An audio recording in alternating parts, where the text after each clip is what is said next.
नमस्कार, मी पूजा. माझ्या चॅनलमध्ये आपलं परत एकदा स्वागत आहे. चला तर आज मी बनवणार आहे उपवासाचे कुरकुरे. हे कुरकुरे एकदम कुरकुरीत बनतात आणि 8 दिवस आरामात टिकतात.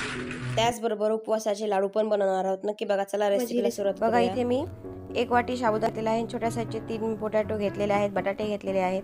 त्यानंतर कढई गरम करायला ठेवलेली आहे. आपल्याला त्याच्यामध्ये साबुदाणा 5 मिनिटं ते 6 मिनिटं आपल्याला हा परतवून घ्यायचा आहे, थोडासा फुलेपर्यंत. एकदम छान कुरकुरीत आणि आरामात टिकतात 8 दिवस हे कुरकुरे आणि खायला तेवढे टेस्टी लागतात.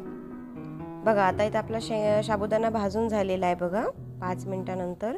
आता हा आपण ट्रान्सफर करून घेऊया दुसऱ्या प्लेटमध्ये थंड होण्यासाठी. इथे थंड होण्यासाठी मी ठेवलेला आहे. तोपर्यंत आपण जे बटाटे घेतलेले आहेत ते स्मॅश करून घेऊया. खिसून घ्यायचे आहेत आपल्याला हे बटाटे. अशा प्रकारे मी सगळे बटाटे इथे खिसून घेते. बघा, इथं मी बटाटे खिसून घेतलेले आहेत. हा साबुदाणा आपला थंड झालेला आहे. तो आता आपल्याला मिक्सरच्या भांड्यामध्ये टाकायचा आहे आणि मिक्सरमधून एकदम बारीक अशी पेस्ट करून घ्यायची आहे. एकदम बारीक करून घेतलेला आहे बघा. आणि शक्यतो छोट्या भांड्यातच तुम्ही बारीक करून घ्या. आता त्यानंतर आपण त्याच्यामध्ये जो खिसून घेतलेला बटाटा आहे तो ॲड करायचा आहे. त्याच्यानंतर लाल तिखट, चवीनुसार मीठ. तुम्ही याच्यामध्ये लाल तिखटऐवजी तुम्ही हिरवी मिरची बारीक करून घातली तरी चालेल. आता हे छान आपल्याला मिक्स करून घ्यायचं आहे. सुरुवातीला पाणी ॲड करायचं नाही आहे याच्यामध्ये बिलकुल.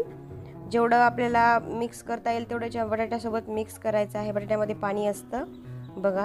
आणि त्यानंतर लागेल तसं थोडं थोडं पाणी आपल्याला याच्यामध्ये ॲड करायचं आहे.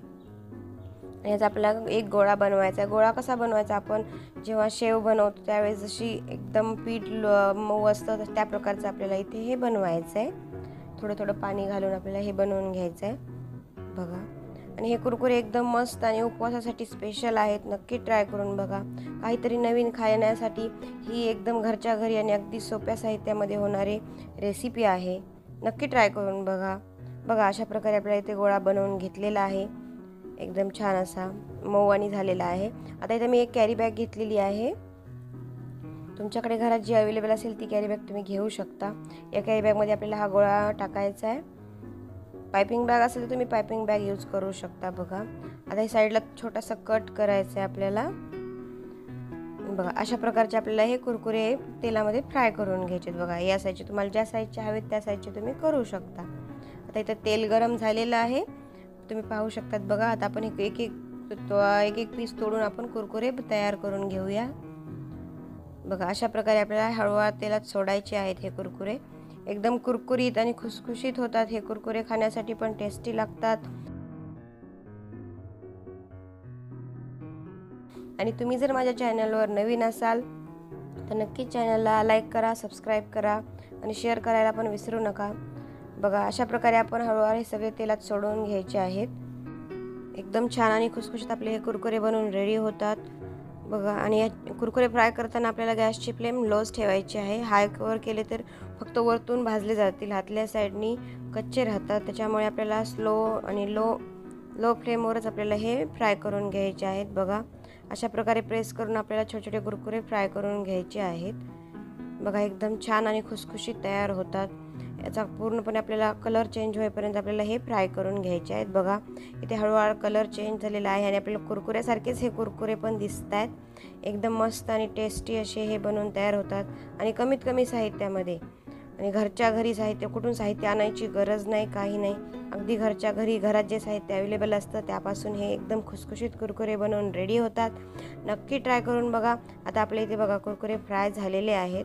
आपण आता हे साईडला काढून घेऊया. एकदम मस्त खुसखुशीत असे हे कुरकुरे बनवून रेडी होतात. चला, अशा प्रकारे आता मी इथे सगळे कुरकुरे फ्राय करून घेते. एकदम मस्त आणि टेस्टी असे हे कुरकुरे बघा. आता इथं माझे सगळे कुरकुरे फ्राय करून झालेले आहेत. तुम्हाला आवाजावरून कळतच असेल की हे कुरकुरे किती कुरकुरीत आणि मस्त बनलेले आहेत. हे 8 दिवस आरामात टिकतात. या नवरात्रीसाठी नक्की हे कुरकुरे ट्राय करून बघा. त्याचबरोबर आता आपण उपवासाचे लाडू बनवायला घेऊया. हे पण 8 दिवस आरामात टिकतात. ते पॅन गरम करून घेतला, त्याच्यामध्ये 1 वाटी साबुदाणा घेतलेला आहे. तो व्यवस्थित आपल्याला भाजून घ्यायचा आहे आणि मीडियम फ्लेमवर भाजायचा आहे. 5 मिनिटं हा भाजून झालेला आहे बघा इथे व्यवस्थित. आणि त्या आपण याला मिक्सरमधून बारीक करून घेऊया. जो आपण साबुदाणा मिक्सरमधून बारीक करून घेतला आहे तो आपल्याला रव्याच्या चाळणीने चाळायचा आहे. एखादा मोठा व्यवस्थित राहिलेला असेल तर तो निघून जातो बघा. इथून व्यवस्थित रवा टाईप आपण हा साबुदाणा एकदम बारीक करून घेतलेला आहे. इथे मी साखर घेतलेली आहे, त्याच्यामध्ये मी विलायची ॲड करून बारीक करून घेत आहे। त्यानंतर बघा आता इथे मी पॅन ठेवलेला आहे, त्याच्यामध्ये 3 चमचे साजूक तूप टाकत आहे मी। त्यानंतर आपण जो साबुदाणा बारीक करून घेतला आहे तो ॲड करायचा आहे। त्याला व्यवस्थित एकदम छान प्रकारे मिक्स करून आपल्याला हे परतून घ्यायचं आहे। हे परतण्यासाठी आपल्याला 7 ते 8 मिनिटं लागतात।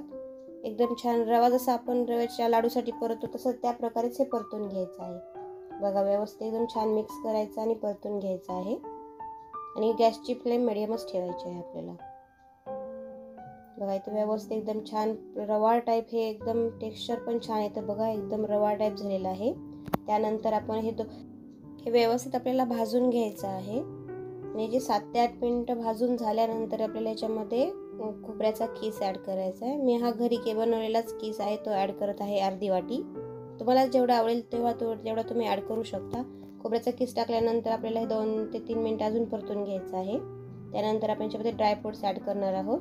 बघा इथे व्यवस्थित छान परतून झालेलं आहे। आता ड्रायफ्रूट्स ॲड करूया। मनुके, काजू आणि बदाम ॲड करत आहे मी। हे टाकल्यानंतर आपल्याला 1 ते 2 मिनिटं हे छान परतून घ्यायचं आहे। परतून झाल्यानंतर गॅसची फ्लेम बंद करायची आणि थोडंसं थंड करून घ्यायचं आहे। लगेच आपल्याला याच्यामध्ये साखर ॲड करायची नाही आहे। बघा मी ट्रान्सफर करून घेतलेलं आहे। थोडंसं थंड झाल्यानंतर याच्यामध्ये आपल्याला साखर ॲड करायची। ज्या वाटीने आपण साबुदाणा घेतला त्याच वाटीने आपल्याला साखर घ्यायची आहे। तुम्हाला कितपत गोड हवं आहे त्यानुसार तुम्ही साखर ॲड करू शकता याच्यामध्ये। व्यवस्थित साखर आपल्याला सगळी मिक्स करून घ्यायची आहे याच्यामध्ये आणि थोडंसं गरम आहे तोपर्यंतच आपल्याला ही प्रोसेस करायची आहे। बघा ते व्यवस्थित ते पूर्ण मिक्स झाल्यानंतर आपण याच्यामध्ये नॉर्मल दूध थोडंसं बाइंडिंगसाठी थोडेसे पिस्ते पण ॲड करते मी आणि आपल्याला याच्यामध्ये थोडंसं दूध ॲड करायचं आहे बाइंडिंगसाठी। तुम्ही पाहू शकता थोडंसं जसं लागेल तसं तुम्हाला वाटत असेल की थोडंसं जास्त लागतंय बाबा की थोडंसं तुम्ही दूध ॲड करू शकता।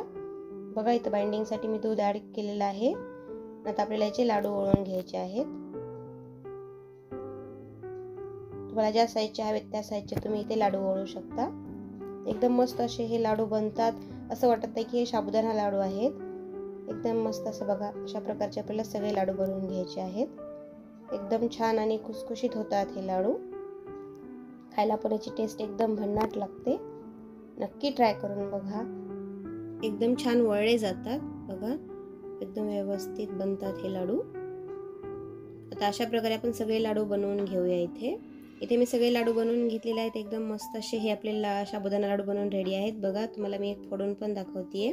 एकदम छान आणि मऊ लुसलुशीत होतात। या दोन्ही रेसिपी 8 ते 10 दिवस टिकतात, लाडू पण आणि कुरकुरे पण। या नवरात्रीसाठी नक्की ट्राय करून बघा आणि तुम्हाला या दोन्ही रेसिपी कशा वाटल्या नक्की कमेंट करून सांगा आणि माझ्या चॅनलला लाईक करा, सबस्क्राईब करा आणि शेअर करायला विसरू नका।